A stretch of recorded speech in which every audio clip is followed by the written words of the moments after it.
Good morning, CBC fam. Jonathan Chang here, and I'm just so glad to be with you guys again this morning, and wanted to talk a little bit, because the reality is I'm tired of Zoom.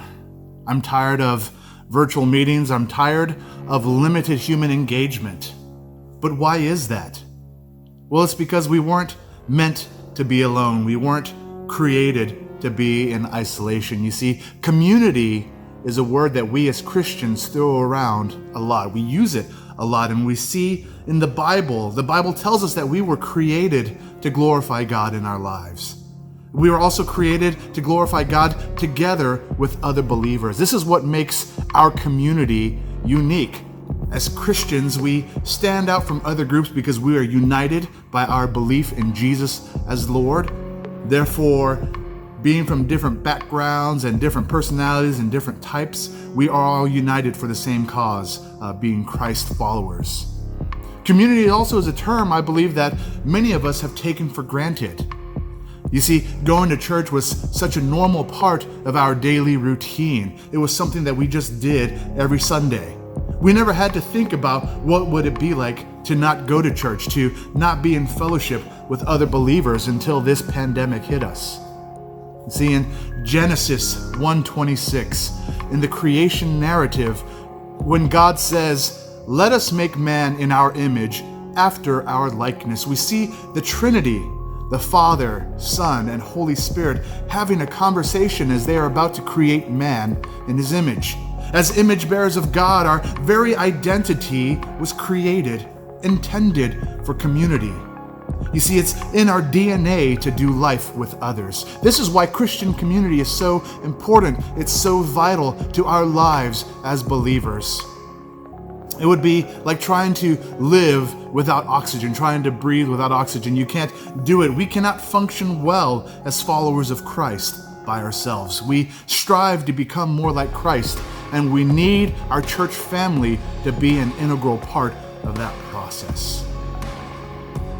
Along with a plethora of other things that are causing us all grief at this very moment right now, not being able to worship corporately in person with our church family is something that is, or at least for me, has really affected me and has hurt me and has grieved my spirit. Because worshiping alone is something that we can do, but it doesn't even compare or come close to worshiping together in community, worshiping together with our church family.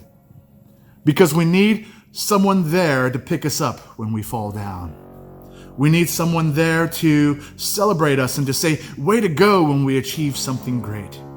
We even need someone there to say, "Hey, you messed up," to hold us accountable. And doing this virtually or not in person is not very effective. We have to do it in person. Our souls should be grieving right now at this loss of authentic human contact. Singing together, praying together, worshiping together, studying the Word together. Yes, we are doing it virtually right now, but it doesn't compare to us doing it together in person.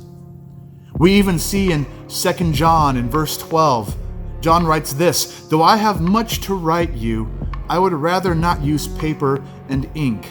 Instead, I hope to come to you face to face, so that our joy may be complete." John himself loved and needed to be in person with his community, right? This man who was eventually sent off to be isolated on the island of Patmos. So for today, we've been away from each other for over 2 months now. And Pastor John made a really exciting and encouraging announcement that we're going to look to engage and resume corporate worship on June 7th. My hope is that you will join us and reconnect with your church family in person. I hope you'll be excited to worship corporately, but until that day comes, we should continue to pray. We should continue to check in on each other, check in on our brothers and sisters and see how we're doing. We should continue to seek out God's will for our life, which is our sanctification, which is our becoming more like Jesus. We should continue to persevere and remain hopeful. For me, I can't wait to exchange elbows or foot taps with you when I see you all again, because I love you and I miss you dearly. I miss my family. I love y'all.